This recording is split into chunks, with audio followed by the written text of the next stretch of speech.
Apprenti chimiste, bonjour! Dans cette série de 3 vidéos, nous allons étudier l'étape clé d'un grand nombre de mécanismes réactionnels en chimie organique, la réaction entre un nucléophile et un électrophile. Alors dans cette première partie, nous allons nous focaliser sur les nucléophiles. Alors pour ça, considérons par exemple l'ion hydroxyde HO-. Alors on peut constater que l'atome d'oxygène, il porte 3 doublets non liants, et aussi une charge négative, et ça va lui conférer une certaine réactivité.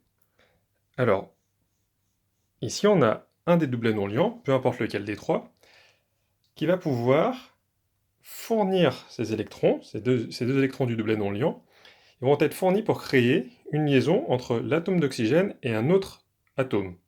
Et comme on va avoir une liaison vers un autre atome, vers un autre noyau, on va dire que cette espèce elle est nucléophile, littéralement qui aime les noyaux.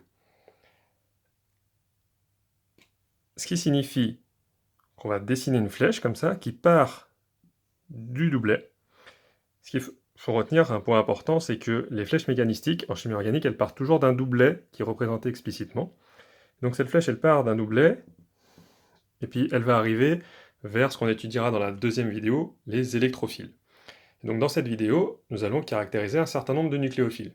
Donc là, on a vu que l'ion HO- hydroxyde était nucléophile. Si je décide de représenter l'ion fluorure, par exemple, donc le fluor, c'est l'atome qui est juste voisin de l'oxygène dans la classification périodique. Ce qu'on peut constater, c'est que l'ion fluorure, il est certainement aussi nucléophile par un raisonnement analogue. Je considère un des doublets non liants, et je vais pouvoir faire une flèche qui va traduire la nucléophilie du fluorure. Alors on pourrait avoir une autre variante, l'atome d'oxygène ici, il pourrait être lié à un atome de carbone. C'est le cas, par exemple, dans l'ion phénolate. Et l'ion phénolate, je vais pouvoir dire également qu'il est nucléophile par un des doublets non liants sur l'atome d'oxygène, et je vais faire une flèche qui part de ce doublet, et on verra où elle arrivera plus tard. Ça, c'est le cas dans la réaction de Williamson, par exemple. Donc ce qu'on constate, c'est que la réactivité nucléophile, elle est tout à fait analogue. À chaque fois, on part d'un doublet non liant pour créer la flèche qui nous intéresse.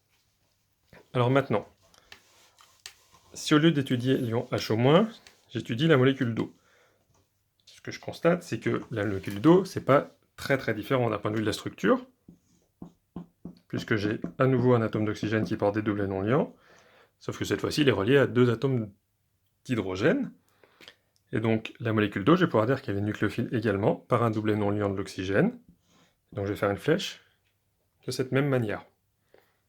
Alors après, on peut parler de force de nucléophilie, on peut comparer les nucléophiles entre eux, et dire par exemple que l'eau est un moins bon nucléophile que l'ion HO-, mais on ne va pas rentrer dans ce type de discussion ici.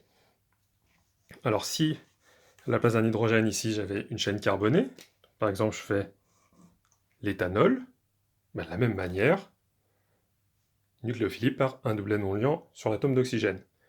Alors une petite variante qu'on rencontre parfois aussi, c'est d'avoir un diol. Mais diol, vous voyez que c'est la même chose, doublet non liant ici, flèche.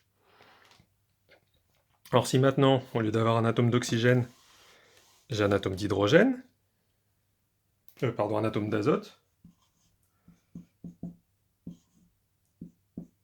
si j'ai un atome d'azote, il porte un doublet non liant également, donc je vais pouvoir dire que les amines, ici, sont nucléophiles de manière tout à fait analogue.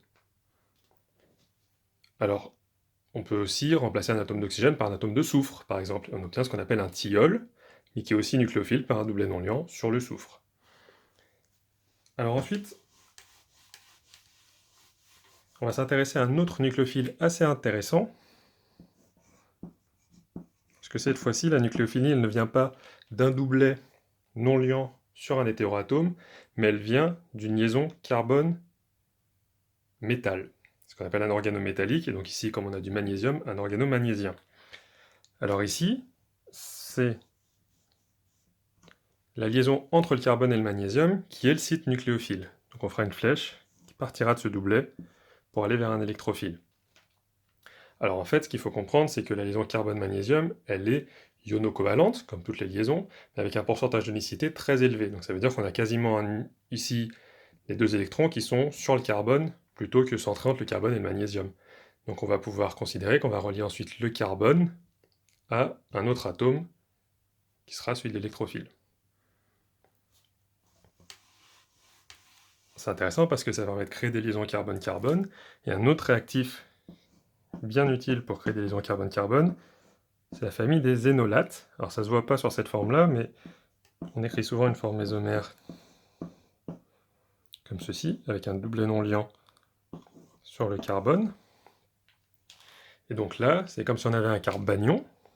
Donc des fois on dit que c'est un carbanion stabilisé. Donc on a une flèche qui part comme ça. Alors si on décide de le faire sur cette structure-là, ça correspond à ces deux électrons-là. On va faire une flèche qui part comme ça pour un énolate.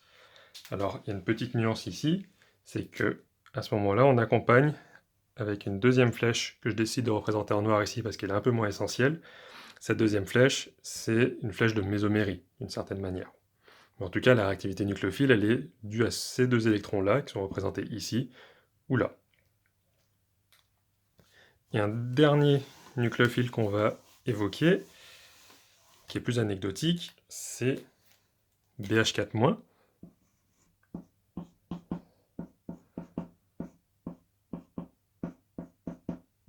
qu'on rencontre dans NaBH4, par exemple. Et là, un raisonnement un peu analogue, ça va être un doublet entre bore et hydrogène qui est un site nucléophile, donc on va avoir une flèche qui part comme ça. Et ce qui est intéressant, c'est que l'hydrogène est plus électronégatif que le bore, et donc ce sera comme si les deux électrons qui sont là appartenaient plus à l'hydrogène qu'au bore, et donc c'est l'hydrogène qui va se relier à un site électrophile. Voilà, l'idée essentielle à retenir pour la réactivité des nucléophiles, c'est qu'on cherche un doublet, toujours, et qu'on fera toujours partir la flèche importante dans le mécanisme réactionnel de ce doublet pour aller vers un site électrophile qu'on va détailler dans la prochaine vidéo.